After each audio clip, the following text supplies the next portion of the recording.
Sinners were beaten with the bator, or the battledore, an instrument like the paddle used in ping pong, but studded with nails. And this is also the root to the paddle that they used in school.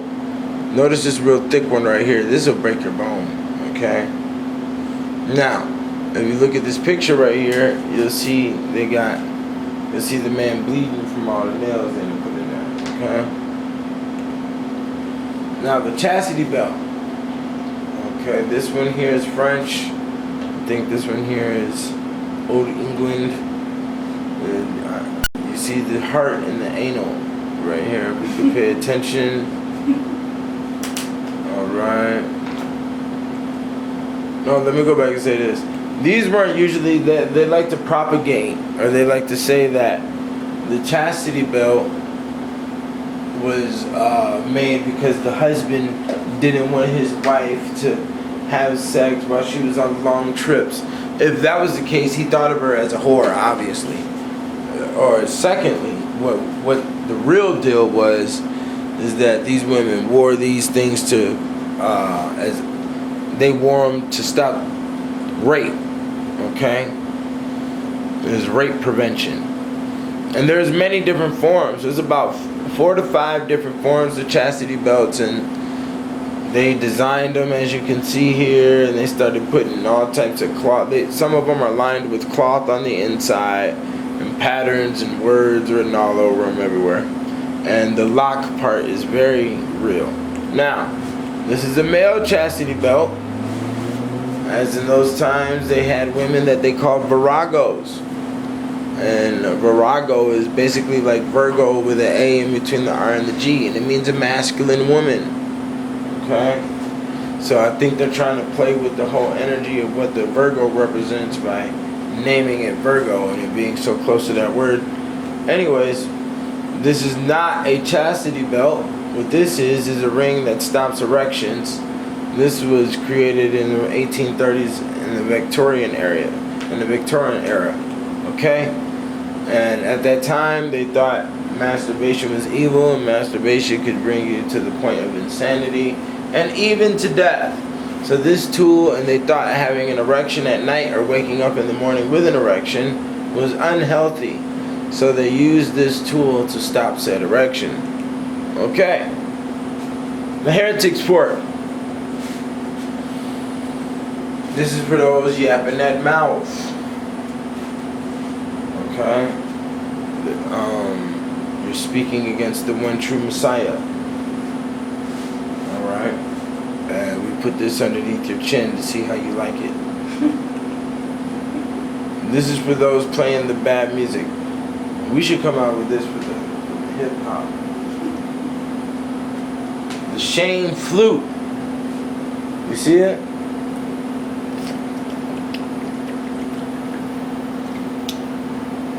If you come to the market playing that malarkey, we're gonna put you up in the Shane flute, my dude. And the children will mock you. You see the children mocking him? The children are involved.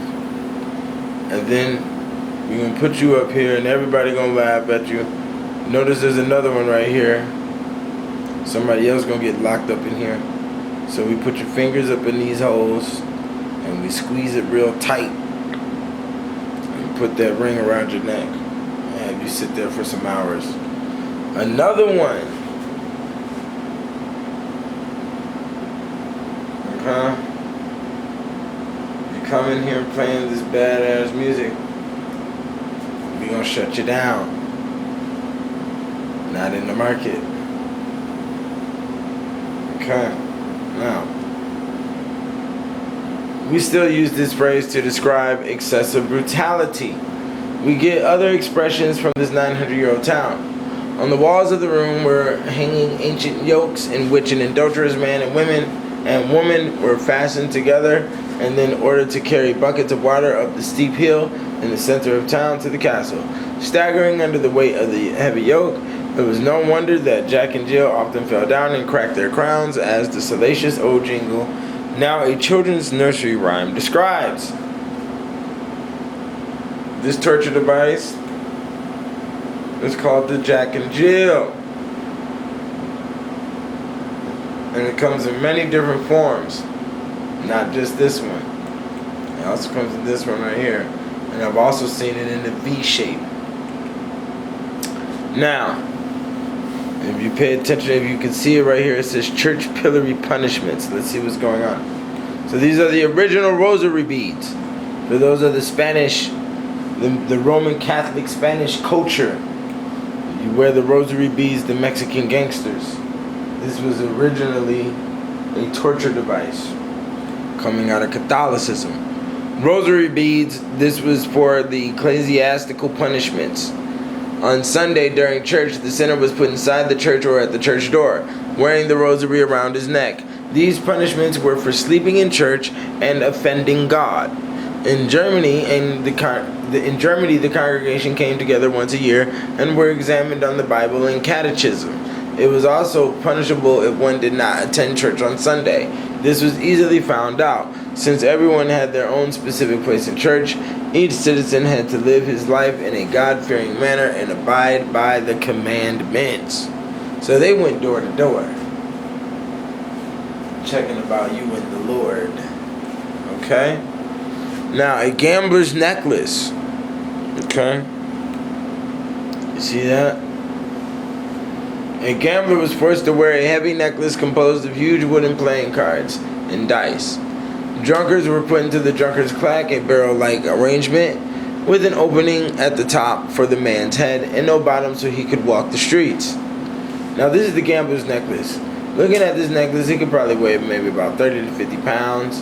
And this was also put on the cheaters too. If you cheated while you were playing, while you were gambling at a local house or whatever. Now, the drunkard's cloak. Okay, as you can see here, this is very real. And this right here is called the scarlet letter, when they make you wear a letter representing your crime. Okay? Now, this is a real drunkard's cloak right here. This is found in Germany. And some of these do not have the bottom open. So what they would do is in the ones that didn't have the bottom open, they would just come up to you and just feed you more liquor and make you keep drinking and make you keep drinking and make you, you'll fill the whole barrel up with excrement, and you'll be sitting in your feces and in your urine. Okay? Now, this is the branding. This is how the branding went down.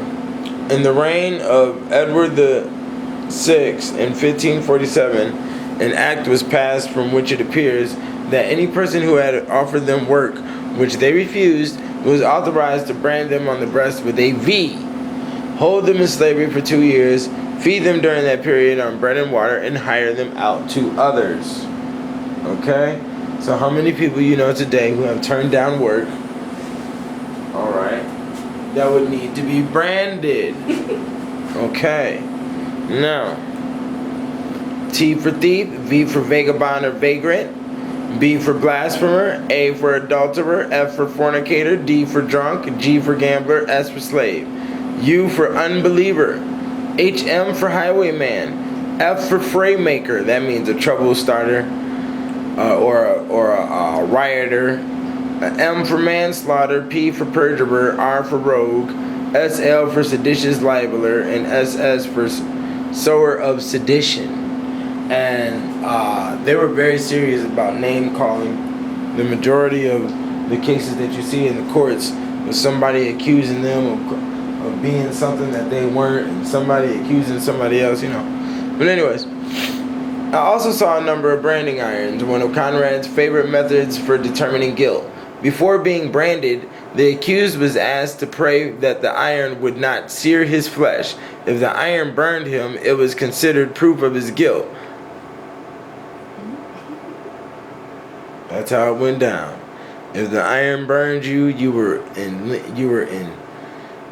lineage with the devil. That's right. Okay. The iron shoes. This one right here on the left hand side would have to be supervised. They would be whipping you when they put this on your foot. They put this on your foot while it was red hot. And then you gotta see if you notice there's spikes right here and there's spike holes. So every time you step down, the spikes come and puncture your heels. Alright? And they would make you run as they're whipping you with this. And remind you the shoes are red hot while you're running. Okay? And they're whipping you. This one right here is unsupervised. This one right here, they put on your foot red hot and it stays there. And the bells ring. So every time you step, we know the criminal is coming. Okay? The Scold's Bridle, used on shrewish women, was an iron mask that included a gag for the mouth. Sometimes the gag was covered with spikes, and some even had a device like a wheel spur, or the prisoner might be tarred and feathered and ridden on a rail to the great delight of the whole community. To the great delight. Entertainment. Okay? So yeah, these are big iron masks that they would put on the women for running the yapper. Okay? And we have to understand. And then today is kind of funny. I ran into an article. Jeb Bush publicly stated that single mothers should be publicly shamed. I'm serious. I ran into an article, okay? So you have to pay attention to what's going on with society right now. And pay attention to these movies that's coming out too. Alright, now understand this one right here is a Scold's Bridle for a male. The big nose, the nose means that he's in other people's business. The horns means that his wife was cheating on him, and they had a lot of that. You'll see a lot of that in the books on what it states. Okay, his wife was cheating on him, and she's cheating on her. And all this. I even read across a couple of situations where the queen asked the king to go out and get some bone from another man in the city to go spend the night with her husband. Okay, so then the snakes on the head right here means that he has bad thoughts or satanic thoughts. You got the pig mask. Okay, understand they got a big fascination with the pig masks. Now here goes some more pig masks right here. Some more skulls, some branks. Okay. Now prisoners were put into the stocks. The soles of their bare feet were coated with brine, and goats allowed to lick them until they went insane. As you see right here, they're caged to the wall. You see the chain, and they got a collar on to the wall, and they got the branks on their head. And this dude right here getting his feet licked by the goat, by the pet goat, and the goat about to drive him insane. And the other kid is inducing the insanity by tickling the little kid's face. Tickling the man's face. And then his arms are locked up in the stock as well. Now, over here, this is a head cage. You must understand that this is a head cage. This is not a branks. These are branks and Scold's Brittles right here. Alright, now. Here goes some more. Y'all pay attention right here. This big one right here, the big ears, okay? Pay attention. Now, the brank may be described simply as an iron framework which was placed on the head, enclosing it in a kind of cage. It had in front a plate of iron which, either sharpened or covered with spikes, was so situated as to be placed in the mouth of the victim, and if she attempted to move her tongue in any way whatsoever, it was certain to be shockingly injured. With a brank on her head, she was conducted through the streets, led by a chain, held by one of the town's officials, an object of contempt, and subjected to the jeers of the crowd, and often led to their mercy. In some towns, it was the custom to chain the culprit to the pillory, whipping post, or market cross. She thus suffered for telling her mind to some petty tyrant in office, or speaking nicely to a wrongdoer, or for taking to task a lazy and perhaps a drunken husband. Okay? So you rats out there that's out there messing around with the drunkard husband and the lazy game, the video game playing husband, we need to situate a branks for you. Yeah, we need to let the world know. Okay, this is the iron mask. Okay,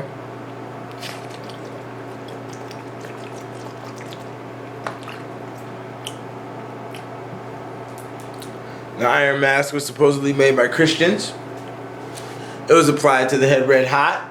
As you can definitely see, this one has been used several times. Okay. It was applied to the head red hot. And it'll take off your eyeballs, your skin, your scalp, and everything else. Alright. This is beheading. This one is found in the Tower of London. This one right here is found in Germany. Notice the similarities to today's meat cleaver with the type of blade we have here. Okay. Now, beheading ranked, relatively speaking, as an honorable end. Hanging was considered disgraceful and was usually reserved for thieves and criminals of low birth. The substitution of the sword for the halter was considered a favor in such cases. This happened in 1609. Out of regard for the felon's two daughters who complained that their betrothed would refuse to marry the children of one who had been hanged. So my kids ain't finna marry your kids, nigga. And you over here, you done been hung for snatching the purse. Okay? Okay? Now here he is, the executioner mask. The executioner was an extraordinary, awesome apparition, clothed from head to foot in a black garment, with his head and face covered except for 2 eye holes, with a black cowl. He represented a most diabolical and satanic appearance. Okay? These are real executioner masks. Okay? I can't say what country they come from. Alright? Now, executioner's robe. Right here. Alright? And this here is a hangman's hood. Pay very close attention. That's a hangman's hood of old Europe. This has nothing to do with America.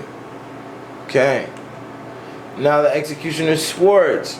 Pay attention to the square edge. I do not know what that means, but everything has meaning. So, if we have any weapon historians out there, okay, or any war historians, please give us the insight. Okay. Now, these swords are also double-handed. If you can notice the big handles on them, because there was a specific way they swung them as well during the course of a beheading. Now, this is the Morning Star mace. Mace compared to the mace that we use today. Now we have here. This is called the Schlag. All right.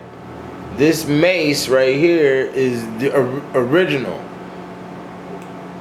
It is not the one with the chain. When you look up old Europe, you find these everywhere. You don't find none with any chain. The ones with the chain, I do believe, are false. In the course of war, it doesn't match with how you would use it. You would have to start swinging it, and then the swinging you may not have control of. Say your horse might get hit while you're riding, or you see what I'm saying? There's too many things that can occur. So I don't believe it was the chain. We have to go with the reality. And the reality is the one that was right here, the stick, okay? Now, next. Now, the low. The low also means lion. The definition for low is lion, okay? That's what the word etymologically is defined as. Now, besides that, it's also interesting that it is spelled like Lowe's, the department store. Now, Lowe's, the department store, as they use this word, also use the symbol of the Egyptian death temple. The Egyptian death temple is the house that they use for Lowe's, okay? Now, understand, because Lowe's is a department store assisting in building your home. And your home, you have to get a what? A mortgage, right? And the mortgage is what? The death pledge. That's what literally the word mortgage means, okay? Now, the Lowe, or hangman's assistant, was a remarkable personage. Originally, he acted as a market policeman who cleared the town of refuse, dead animals, diseased cattle, and adulterated goods. Making his rounds to the beat of a drum, he broke up groups of gamblers and roughs, buried unclaimed corpses, burnt the bodies of suicides, drummed the blasphemers out of the city, pilloried and branded criminals, and lent a hand to his chief in the torture chamber. So, this sounds like the modern day policeman who has control of the body. Huh? Whether the body is dead or alive, the policeman has control of the body. Now, leaning a hand to his chief, the chief would be the judge, and the torture chamber would most definitely be the jail. So, he had to bury unclaimed bodies and burn the bodies of the suicides. So that means that their everyday lifestyle had there might be a random body just laying here in the middle of the road some goddamn where. And then when I see the body, I have to make sure if it was killed by somebody or if it was a suicide, because obviously they were dealt with in different ways. He buried the unclaimed corpses but burnt the suicide bodies. You see what I'm saying? So that's what we got here. Hangman's Hood. This one is German and this one here is Scottish, my friends. Okay? Pay attention. What we have. The hangman. Hanging persons was almost a daily occurrence in the early years of the present century. For forging notes, passing forged notes, and other crimes which we now almost regard with indifference. Alright? Children as young as 7 years were often hanged. In fact, as late as 1833, a 9-year-old child was sentenced to be hanged for breaking a window pane. Alright? Now, if it was as late as 1833, this is in Europe, you know, slavery was going on hardcore in America, okay? You had to be seriously doing some crime as a white male to get, or as a white child to be getting hung at 9 years old in America. From what we know, the history of America might say something completely different if we were to go look up in the papers. You see what I'm saying? We go look up in the documents. Now, here we go. Now, the bodies of those condemned to hanging were allowed to swing till they rotted or were devoured by carrion birds, which are vultures. Of those who were beheaded, for some found a resting place in the burial plot of St. Peter's Church, which lay outside the walls not from the Hofgerecht. The corpses of criminals were usually disposed of in unhallowed ground. Many were thrown into the Pegnitz River, others burnt. In later times, dead felons were frequently handed over for dissection to hospitals or to the hangman, who sold parts of the corpse very profitably to the superstitious, as has already been mentioned. Now, let me stop right here. When he says sold parts of the corpse very profitably to the superstitious, he was selling the organs of the charred witches that were burnt to the wizards, to the alchemists, is what he called them. Okay, now, it would appear, let's continue right here, okay? It would also appear that sick people sometimes bribed the Hofrichter to allow them to drink the blood streaming from the trunk of the newly beheaded. Bodies left on the gibbet were often robbed of their clothing by ghoulish ruffians who also stole severed heads or cut off hands, fingers, feet, etc. to sell or use as charms. Now, the Hofrichter was the individual that took care of all the financial transactions that was going down during the execution, which, as you see the reference to the gibbet right here, a new gibbet may have to be created, a new scaffold might have to be erected. We have to go get the faggots for the burning. We have to go get the branding iron. We got to melt down some iron. We gonna pour some lead in it. We gonna do it. So hold on. We got the hanging right here. Okay.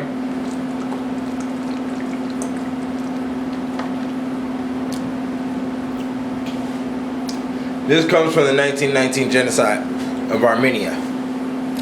Now, as so many hangmen were incompetent, a number of people hanged were not completely dead after being cut down. John Hunter, the famous surgeon, secured the body of a hanged man from Newgate, but when he started to dissect it for his anatomy class, the corpse sat up and demanded, "What do you think you were doing?" Okay? I don't know. That's an odd one. Alright, now crucifixion. So, okay. there's many different crosses that we have here for the crucifixion. This is a real picture from 1919 Armenian genocide. So the crosses lasted all the way into this time period. This is the crucifixion spike. Now, when we say this crucifixion spike with Jesus, right? They say the spike went through his hand, right? No, that's anatomically incorrect. You could not have done it through his hand. The weight of his body would have pulled his hand off, or you know what I'm saying, very shortly. So it had to be done in the wrist cusp. It has to be done right at the bottom part of where your two bones in your arm connect, okay? Your two bones in your forearm. Okay, right at the wrist area. Okay? Now, the stripping, says Limborg, is performed without regard to humanity or honor, not only to men but to women and virgins, the most virtuous and chaste of whom they have sometimes in the prisons, for they cause them to be stripped even to their very ships, which they afterwards take off, forgive the expression, even to their pudenda, and then put on their straight linen drawers. Now, should anyone commit a fault, he is flogged in a most cruel manner. They strip him naked and lay him on the ground, with his face downwards, and in this position he is held by several men, while others flog him most unmercifully, with cords stiffened by being dipped in melted pitch, which brings away flesh at every stroke, until the back is one large ulcer. This is the Gauls cart. Now, you have to understand what that stripping was really saying. The stripper was saying, when we taking you to the execution, you're going to be butt naked, walking in front of the people. Now, and that's also the process that we go through in jail today. As soon as you get in the jail, that's the first thing they do. They strip you butt naked. They got you bending over and coughing and whatnot. All right. Now, the Gauls cart. The cart is empty, and the reason why the cart is empty and it's open like this is so the citizens, the mob, can attack you. You have to understand that the mob is the first form of common law, okay? And that's what would usually happen. We find out that you are the defunct child molester, okay? We will come to your house and you will be the entertainment for the evening.